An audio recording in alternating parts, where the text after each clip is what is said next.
আজকে ইংরেজি নববর্ষের শেষ দিন, রাত পোহাবে ইংরেজি নববর্ষের প্রথম দিন। মহান আল্লাহ পাক রব্বুল আলামিন মানব জাতিকে নির্দিষ্ট একটা সময় নিয়ে দুনিয়ার মধ্যে প্রেরণ করেছে, যার প্রতিটা বছর, প্রতিটা মাস, প্রতিটা দিন, প্রতিটা মুহূর্ত খুবই গুরুত্ববান এবং মূল্যবান। বান্দা এই সময়টাকে কাজে লাগিয়ে সে তার পরকালের জীবনের ফাতেহ সংগ্রহ করবে। কিন্তু বড়ই আফসোস এবং পরিতাপের বিষয়, আমাদের মুসলিম সমাজের অনেক যুবক ভাই এবং বোনেরা না জেনে এই বছরের শুরু দিনটাকে তারা আনন্দ উৎসবে যাপন করে, অথচ তারা জানে না এই দিনটার ইতিহাস।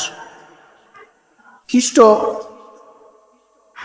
ধর্ম অনুযায়ী ঈসা আলাইহিস সালামের জন্মের 46 বছর পূর্বে রোমান মুশরিকরা তাদের দেবতা জানুসকে খুশি করার জন্য এই দিনটাকে তারা আনন্দ উৎসব করত এবং তারা বিশ্বাস করত তারা যদি জানুস দেবতাকে খুশি করতে পারে তাহলে তাদের আগত বছরটা সুখ এবং শান্তি সমৃদ্ধ হবে, যা একজন ইমানদার এবং মুসলিম হিসাবে এটা বিশ্বাস করা কবিরা গুনাহ এবং শিরকি গুনায় চলে যাবে। এই জন্য প্রত্যেকটা মুসলমান ভাই বোনদের কাছে উদাত্ত আহ্বান থাকবে, আমরা এই দিনটাকে হ্যাপি নিউ ইয়ার উদযাপন না করে বরং আমাদের প্রতিটা দিন, প্রতিটা সময়, প্রতিটা মুহূর্ত মহান আল্লাহ পাকের সন্তুষ্টি কীভাবে অর্জন করা যায়, কিভাবে মহান আল্লাহ পাকের সন্তুষ্টি অর্জন করে আমাদের ইহলৌকিক জীবন এবং পরকালীন জীবনকে সুন্দর এবং সাফল্যমণ্ডিত করা যায়, আমরা এই চেষ্টায় আমাদের জীবনের প্রতিটা মুহূর্তকে আমরা ব্যয় করব। কোনো সময় আমরা শয়তানের এই সমস্ত পথকে আমরা অনুসরণ করব না। কেননা আল্লাহ সুবহানাহু ওয়া তাআলা কোরআনের মধ্যে বলেন, ইয়া আইয়ুহাল্লাযীনা আমানু লা তাত্তাবিউ খুতুওয়াতিশ শাইতান ইন্নাহু লাকুম আদুউম মুবিন।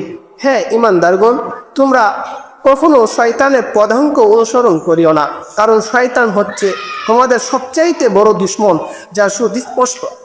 এই জন্য আমরা কখনোই আমাদের জীবনে এবং কথাবার্তা, আচরণে কোনো সময় আমরা বিজাতীয় এই শিরকিপূর্ণ সংস্কৃতিকে আমরা কোনো সময় অনুসরণ করব না। এই বিষয়ে রাসূলুল্লাহ সাল্লাল্লাহু আলাইহি সাল্লাম বলেন, আমার উম্মতের মধ্যে যারাই হিজাতীয় সংস্কৃতিকে ভালোবাসে, অনুসরণ করবে, তার হাসরের ময়দানে তাদের হাসরটা হবে তাদের সাথে। এই জন্য আসুন আমরা সবসময় এই সমস্ত গহিত এবং ঘৃণিত কাজকে আমরা এড়িয়ে চলে কোরআন এবং সুন্নাহ অনুযায়ী আমরা আমাদের জিন্দেগিটাকে পরিচালিত করি। আল্লাহ রাব্বুল আলামিন আমাদেরকে সেই তৌফিক দান করুক। আমিন।